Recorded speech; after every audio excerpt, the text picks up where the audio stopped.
নারীদের প্রধান শক্তি হচ্ছে মাতৃত্ব। এই মাতৃত্বের বিষয়ে এখন সময় সংক্ষেপ।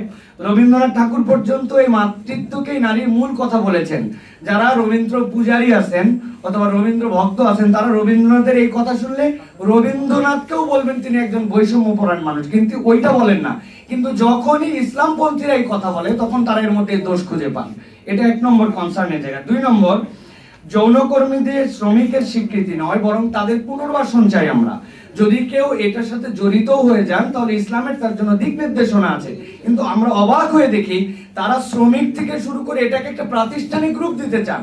আসল হেতুটা কি?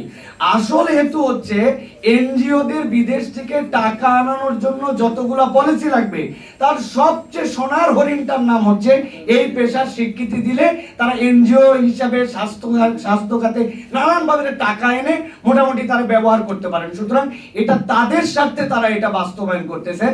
এটা বৃহত্তর মুসলমান বা বাংলাদেশের নৈতিক স্বার্থের সাথে কোনো সম্পর্ক নাই এটা। তিন নম্বর লাস্ট পয়েন্ট যেটা বলবো, কর্মস্থলে নারীদের কাজ করার যে পরিবেশ তৈরির কথা বলা হয়েছে, আমরাও এটার সাথে একমত।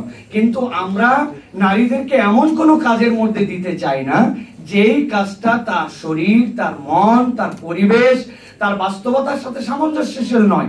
ইসলাম এটাকে সবচেয়ে বড় হাইলাইট করছে। আমি লাস্ট একটা কথা বলে শেষ করবো। আমরা অনেক সময় এই পয়েন্টটা আমরা হারাই যাই। দেখেন, আমরা জানি যে ইসলাম আসার আগে রাসূলুল্লাহ সাল্লাল্লাহু আলাইহি ওয়াসাল্লামের সময় নারীদের কি পরিমাণ অসম্মান ছিল। খুব ইন্টারেস্টিং পয়েন্ট এবং এটা মাথার মধ্যে গেঁথে নেওয়ার মতো পয়েন্ট। সেটা হচ্ছে, যারা ইসলামকে বিলিভ করে না, ইসলাম ধর্মের আলোকে আমরা বিশ্বাস করি পরকালে তাদের মুক্তির পথ নাই। কিন্তু যেই মানুষের মুক্তির পথ নাই তথা ইসলাম গ্রহণ করে নাই, আল্লাহ বলছেন ওই মানুষগুলোকেও তাদের শাস্তির জায়গায় নিক্ষেপের আগে একবার শেষ দাঁড় করানো হবে। তারপরে জিজ্ঞাসা করা হবে, ওয়াইদাল মাউউদাতু সুইলাত বিআইয়ি যামবিন কুতিলা, তোমরা এই যে শিশু ছোট নারীদেরকে হত্যা করেছিলে, তোমরা তোমাদের হেলে যাওয়ার আগে আরো একবার তোমরা এটার উত্তর দিয়ে যাও। তো ইসলাম এই পর্যন্ত নারীদের যে সৌন্দর্য বিকাশ এবং তার যে মর্যাদা দিয়েছে, কিয়ামত পর্যন্ত কারো দ্বারা এটা দেওয়া সম্ভব নয়। আমাদের জিজ্ঞাসা, আপনারা কি এটা বুঝে এই কমিশনের প্রস্তাব দিয়েছেন না না বুঝে? শেষ করব যে কথা বলে, আমার বোন, আমার স্ত্রী, আমার মায়েরা তারা শরিয়া পছন্দ করে। আপনারা বলছেন ঐচ্ছিকভাবে বিভিন্ন ধরনের বিধিবিধান গ্রহণ করার সুযোগ থাকবে।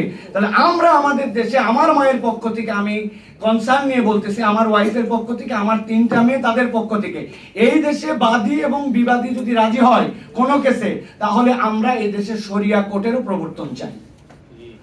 আমাদের বিচার শরিয়া কোর্টে হবে আমরা যদি বাদী বিবাদে রাজি হয়। তাহলে আপনারা যদি আপনাদের কনসার্ন দিতে পারেন, আমরা আমাদের কনসার্ন এটা দিতে পারি। ধন্যবাদ সকল।